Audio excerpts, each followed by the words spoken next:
Good morning students. Today we will start some new chapter gravitation. Gravitation पर आपने file भी बनाई है सभी लोगों ने, कुछ बच्चों की मैंने फाइल चेक भी की है। तो यूनिवर्सल लॉ ऑफ ग्रेविटेशन पढ़ने से पहले उसका सबसे पहले हम थोड़ा सा इंट्रोडक्शन देखते हैं। तो जो बच्चों पीडीएफ में मैंने आपको सेंड किया है उसमें जो आप ऊपर वाला पार्ट है यहाँ तक, each mass particle of the universe attract the other mass particle, the force of attraction between two particles because of their masses is called the gravitational force of attraction. For the magnitude of this force, Sir Isaac Newton gave the law known as Newton's law of gravitation. इस आप introduction में लिख सकते हैं, ठीक है। होता क्या है, ग्रेविटेशन की स्टार्टिंग क्या थी। जो सर इसैक न्यूटन थे वो एप्पल ट्री के नीचे बैठे हुए थे, अचानक से एक एप्पल उनके सर पे आके गिरता है।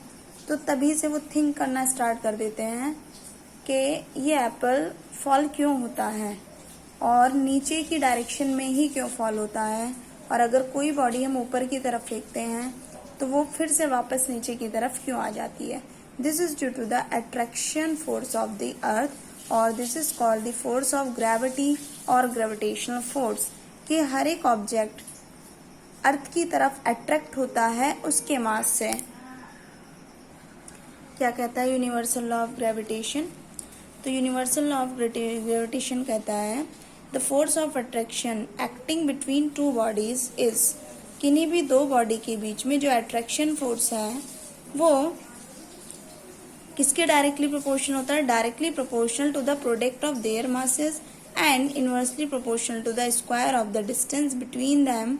This force acts along the line joining of the particle. मतलब पार्टिकल्स को मिलाने वाली जो लाइन है, तो हमने क्या किया, दो फोर्स यहाँ पर ले लिए, दो मासेस हैं as you can see in the figure, m1 and m2 which are separated by some small distance. अब ये वाला मास इसकी तरफ अट्रैक्ट हो रहा होगा किसी फोर्स से, सिमिलरली उतने ही फोर्स से m2 जो है m1 वाले पर फोर्स लगा रहा होगा। तो the force of attraction between the m1 and m2 is directly proportional to the product of their masses and inversely proportional to the square of the distance between them। इन दोनों के product के magnitude के, magnitude होता है उसकी numerical value जो भी है, एंड उनकी स्क्वायर के डिस्टेंस के स्क्वायर के इनवर्सली प्रोपोर्शनल होता है। अब अगर इन दोनों रिलेशन को हम कंबाइन करते हैं, m1 m2 upon r square, proportionality sign हटाकर एक कांस्टेंट इंट्रोड्यूस करते हैं g is called the gravitational constant, m1 m2 upon r square. This is called the universal law of gravitation between the two bodies of masses m1 and m2। Now the value of g will be 6.67 into 10 raised to the power -11। Unit आएगी newton metre square per kilogram square. तो ये हुआ हमारा universal law of gravitation. G की value इतनी होती है। अब जी क्या है आपका, अभी बताया, wait G is the constant of proportionality which is known as gravitational constant.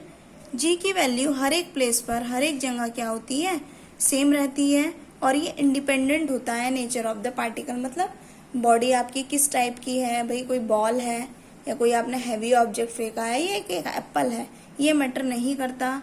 उसका टेम्परेचर क्या है, उस बॉडी का मीडियम क्या है। Therefore it is a universal constant. इसको हम यूनिवर्सल कहते हैं जो कांस्टेंट रहे, कभी भी चेंज ना हो, इसलिए इसको नेम दिया गया है universal law of gravitation, and this is also known as universal gravitational constant. ठीक है। अब देखिए unit and value of gravitational constant कैसे निकालेंगे। तो g इक्वल्स टू कितना हो जाएगा, जब आप यहाँ से क्रॉस मल्टीप्लिकेशन करेंगे f की r के साथ, तो g इक्वल्स टू आएगा f into r square upon m1 m2। Force की यूनिट है आपकी न्यूटन, डिस्टेंस की यूनिट है मीटर स्क्वायर, और मास की यूनिट है किलोग्राम। तो 2 टाइम्स है तो किलोग्राम स्क्वायर।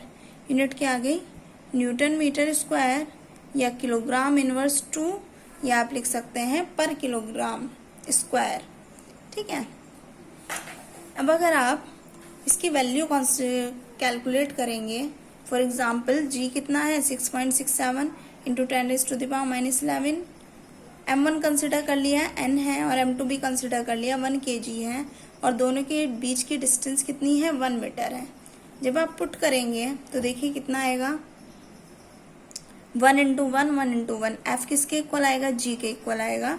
तो gravitational constant is numerically equal to the magnitude of force of attraction between two masses each of 1 kilogram placed at a separation of 1 metre. ठीक है, अब अगर हम यहाँ पर फोर्स कैलकुलेट करेंगे तो फोर्स कितना आ जाएगा, निकाल लेंगे हम 6.67 इंटू 10⁻⁻11 न्यूटन।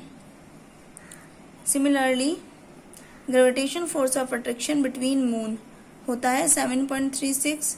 ये मास ले लिया हमने मून का, ये मास आ गया हमारा अर्थ का, लगभग होता है 6 into 10⁻24। Taking the distance moon and earth 3.8 into 10⁻8। तो जब आप इसको सॉल्व करेंगे तो ये आएगा आपका 2 इंटू 10⁻+20 न्यूटन। तो ऊपर वाले एग्जाम्पल से हमें क्लियर हो गया कि जो ग्रेविटेशनल फोर्स ऑफ अट्रैक्शन है वो सिग्निफिकेंट है, मतलब किसी दो बॉडी के बीच में ग्रेविटेशनल फोर्स बता सकते हैं आप कितना है, but it insignificant of the ordinary bodies. लेकिन आप किसी अगर ऑर्डिनरी बॉडी के लिए लेते हैं तो ये क्या रहता है, इनसिग्निफिकेंट रहता है। ठीक है, एक नोट दिखाई दे रहा है आपको यहाँ पर, gravitational force between two masses क्या है, इज ऑलवेज अट्रैक्टिव। किन्हीं भी दो बॉडीज के बीच जो ग्रेविटेशनल फोर्स होगा वो ऑलवेज अट्रैक्टिव होगा। एक बॉडी दूसरी बॉडी को अर्थ के सेंटर की तरफ अट्रैक्ट करती है, ऑलवेज अट्रैक्ट करती है। Is directly proportional to the product of the masses. पता ही हमें जितना ज़्यादा मास होगा दोनों बॉडी का उतना ज़्यादा फोर्स होगा।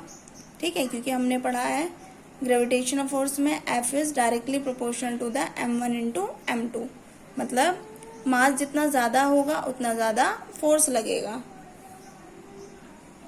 क्योंकि जितना ज़्यादा बॉडी का मास होगा उतना ज़्यादा उसका इनर्शिया होगा, और जितना ज़्यादा इनर्शिया होगा बॉडी को पुल करने के लिए उतनी ज़्यादा फोर्स की हमें रिक्वायरमेंट होगी।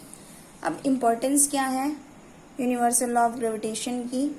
पहला है gravitational law explain the motion of planets around the sun, कि सभी प्लैनेट्स की जो मोशन है सन के अराउंड, हमें पता है हर एक प्लैनेट बाइंड होता है और वो अट्रैक्ट करता रहता है या आप कहें रिवॉल्व करता रहता है एक पर्टिकुलर सेंटीपिटल ऑर्बिट में सन के अराउंड। This is due to the gravitational law, Newton's law of gravitation, क्योंकि ये फोर्स उसको बाइंड अप किए हैं। It explain the motion of moon around the earth.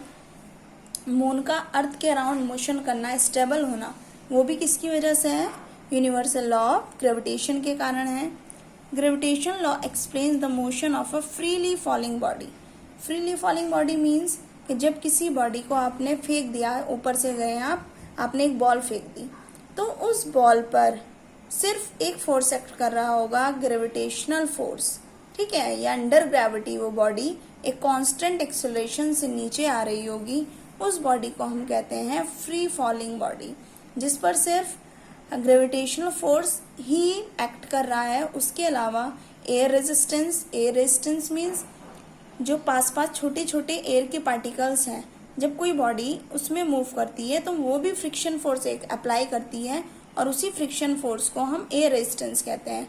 But in compare of force of gravity और gravitational force, air resistance will be negligible, तो हम उसे neglect कर देते हैं और एयर रेजिस्टेंस को हम कंसिडर नहीं करते हैं।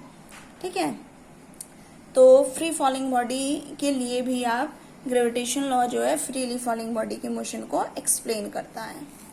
नेक्स्ट है force due to gravity. Gravity की वजह से फोर्स कितना होता है, तो according to the law of gravitation the earth attracts each object around it towards its centre. ठीक है, हमने पढ़ाई है लॉ ऑफ ग्रेविटेशन में कि अर्थ जो है हर एक ऑब्जेक्ट को अपने सेंटर की तरफ अट्रैक्ट करती है। तो जिस फोर्स से अर्थ किसी ऑब्जेक्ट को अपनी तरफ खींचती है, अट्रैक्ट करती है, वही फोर्स क्या कहलाता है, हमारा फोर्स ऑफ ग्रेविटी कहलाता है। ठीक है, The force with which the earth attracts